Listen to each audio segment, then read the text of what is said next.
I'm here in Brooklyn, New York, at the Zion Baptist Church to fix their sound.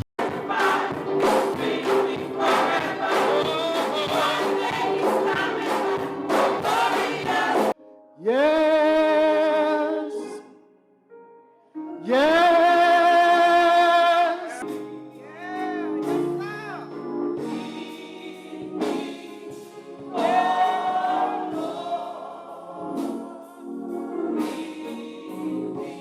I've got just less than 4 hours to help these guys improve their sound. This is going to be a unique case, as I'm using an analog console with no ability to save a mix setting, which means any work I do on this rescue can all be undone in a matter of seconds if someone who doesn't know what they're doing messes with the board.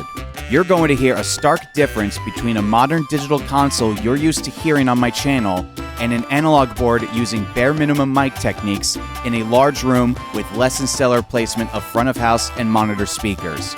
You guys kept asking me if I'm going to do an analog board rescue, so here we are.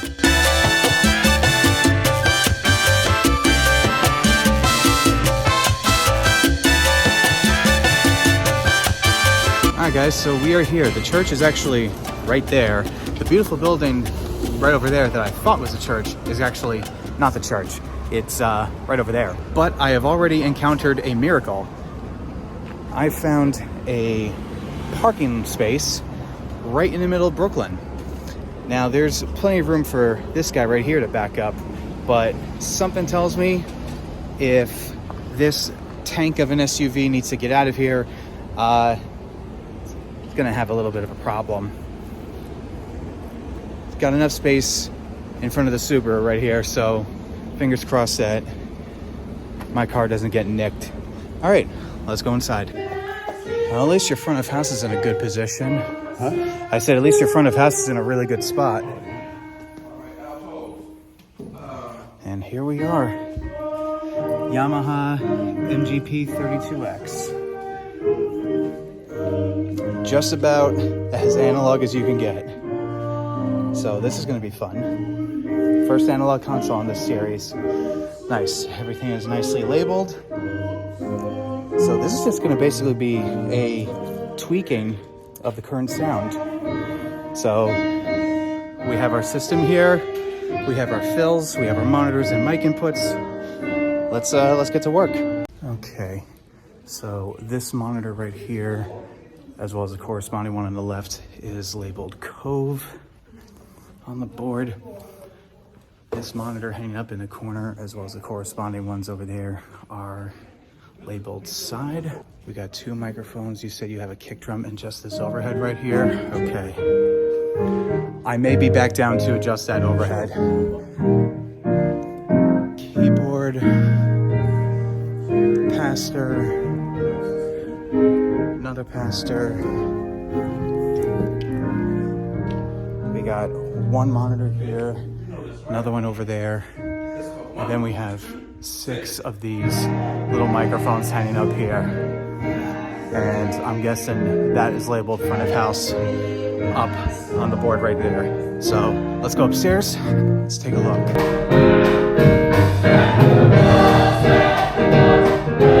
This board has stereo aux sends to a cheap USB sound card which feeds the stream. So any adjustment made on the stream mix has to be adjusted using 2 knobs instead of just 1.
thank you, sir.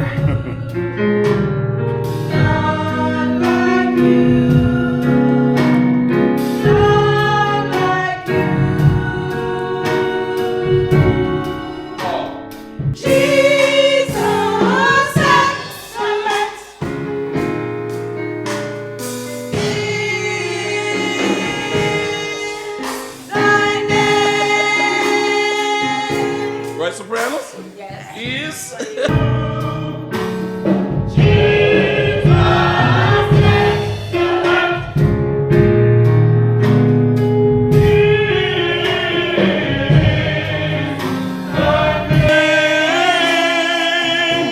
Altos, sopranos together. There is none. There is none like you. None like you. None like you. Jesus, excellent is thy name. Tenors, tenors. The best addition these guys can do to their overall sound is have a stereo pair of room mics up here to add a much more open sound to their mix. But for now, we have to work with what they have.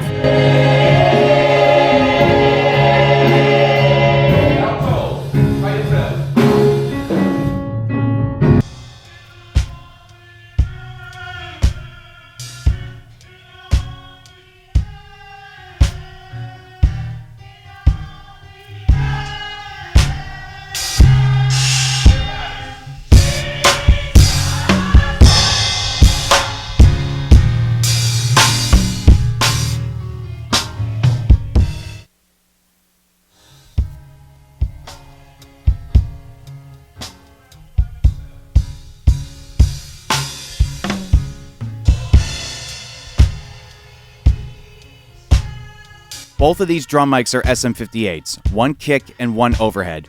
In situations like this, have the overhead pointed directly above the snare and pray your drummer has good separation between the toms and cymbals.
So basically, with all the vocal mics right here, especially the choirs, they're hanging up right there, so they're going to be capturing all the low end from the reverb bouncing off the walls because there's no sound treatment up there.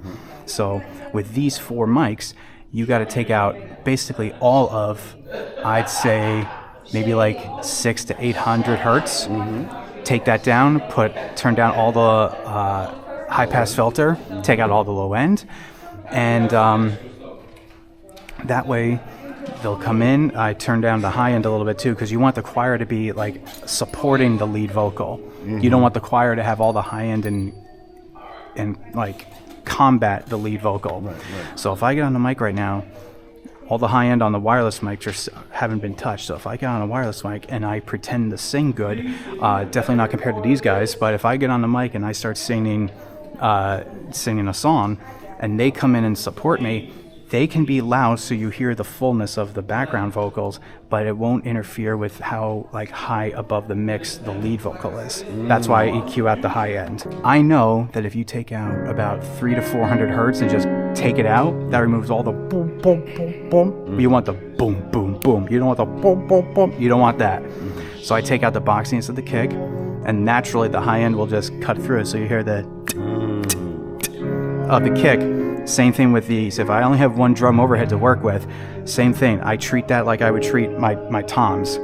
So scoop out some boxiness so you don't hear the boom, boom, boom. Let the low end punch through for the toms and the snare, and then just let the high end come through. You only have one EQ knob to work with here, so you got to cut out what you absolutely do not need and let the rest breathe. All right, so now they're going to be given the wireless mics here, so now this will be a chance for me to get both the house audio and the stream mix. So I'm going to use my ears and turn these on and get the room sounding nice, and then I'll put the headphones on so you guys can hear the board mix. Get ready, around me. Your turn.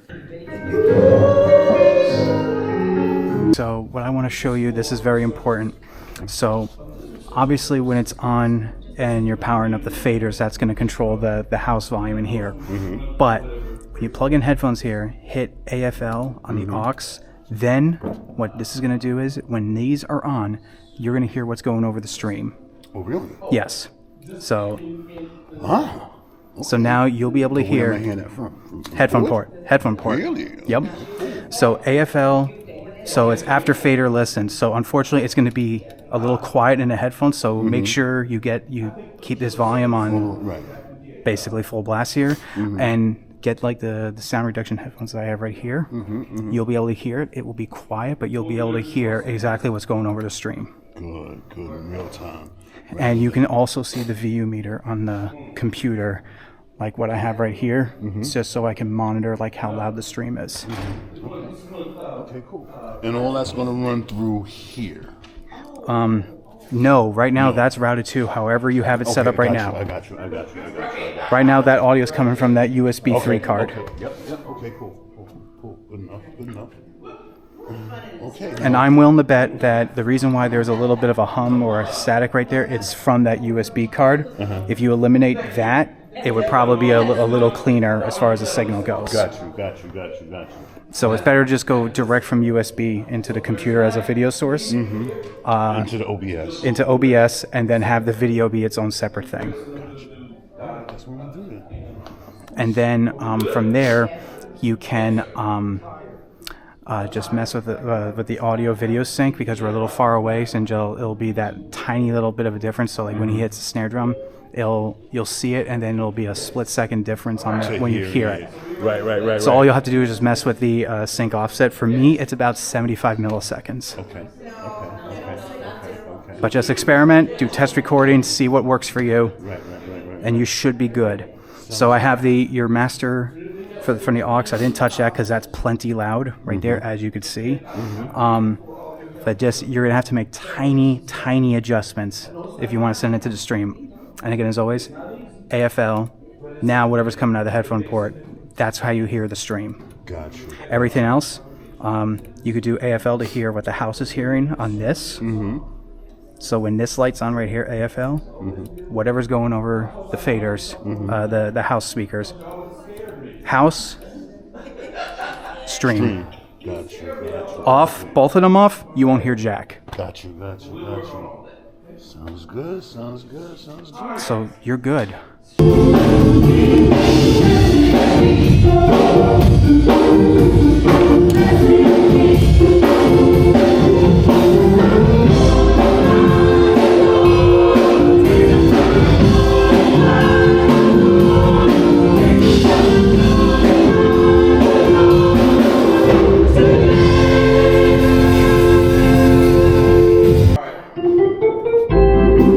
The bandleader's mic was off at this point. I was mainly checking the relationship between the instruments and backing vocals.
Aside from adding some room mics, which they can do later on, this mix is as balanced as I can get it. Let's listen to a stream of theirs a couple of weeks after I left.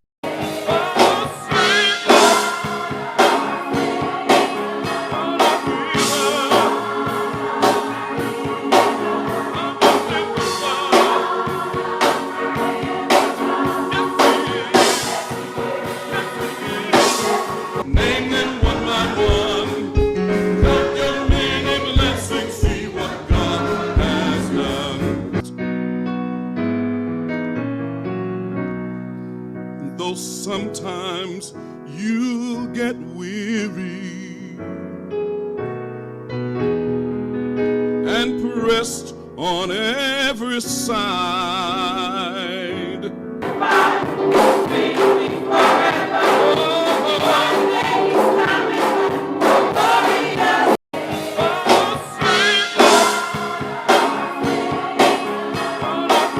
There is a huge benefit of having a modern digital board, and that is you can save a mix setting so any changes made can either be recalled or saved as a preset. You can't do that with an analog board.